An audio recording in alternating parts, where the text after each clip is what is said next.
I want to talk to you today about activating faith and not fear. All through the day, we have the choice to believe that either God is in control and good things are in store, or we can go around worried, negative, expecting the worst. I hear people say, I'm afraid I'm going to get laid off. I'm afraid my marriage is not going to last. I'm afraid my children are going to get into trouble. They don't realize it, but they're activating fear instead of faith. Fear and faith have something in common. They both ask us to believe something is going to happen that we cannot see. Fear says that pain in your side is the same thing your grandmother died from. It's going to be the end of you. Faith says that pain is not permanent. It's only temporary. Fear says business is slow. You're going to go under. Faith says God is supplying all of my needs. Fear says you've been through so much, you're never going to really be happy again. Faith says my best days are still out in front of me. Here's the key. Whatever you meditate on is what's going to take root. If you dwell on that fear all day, you let it play again and again in your mind, then you give it a right to become a reality. That's what Job said. The thing I feared came upon me. Fear is using your faith in the wrong direction. Your faith will work in the negative just as well as it will the positive.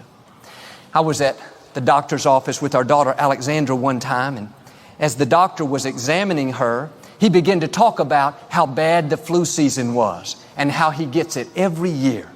I said, Doctor, do you really get it every year? He said, yeah, Joel, it's just automatic with me. Something about my immune system. He was so convinced, he was expecting it. 6 weeks later, we were scheduled to go back for Alexandra's checkup. His office called, said, don't come today. The doctor is out with the flu. I thought his faith is working. He got just what he was believing for. The problem is he was using it in the wrong direction. Just as faith can bring in good things, fear can bring in negative things. When you go around worried, expecting the worst, it's like you're inviting that into your life. Well, I'm afraid I'm going to get the flu. You just invited the flu. I'm afraid I might get laid off. You just invited a layoff. No, turn it around. Quit inviting defeat, sickness, bad breaks, and start inviting victory into your life. Use your faith in the right direction. Years ago, I was facing a situation that had the potential to turn out badly. It had gone on for months and months. Every morning when I woke up, the first thought that came to my mind is it's not going to work out. It's going to cause you all kinds of heartache and pain. That's the way fear is. It will try to dominate your thought life. If you allow it, fear will keep you awake at night. I was so tempted to be worried and stressed out. One day I heard God say something to me, not out loud, but just an impression down in here. He said, Joel, if you keep worrying and going over all the reasons why it's not going to work out, then because of your worry, it's going to come to pass.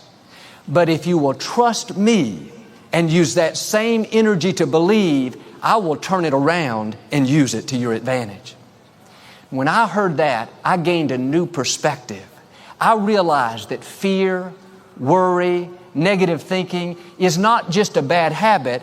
That allows the negative to become a reality. Read an article in the paper a while back about a 24-year-old Marine. He was about to report to his second tour of duty in Iraq. Before he left, he told his family and friends this would be his last tour. He would not make it out. His family, friends, they tried to encourage him. Don't say that. Yes, you're going to make it out. He said, no, I feel it so strongly. This is going to be the end.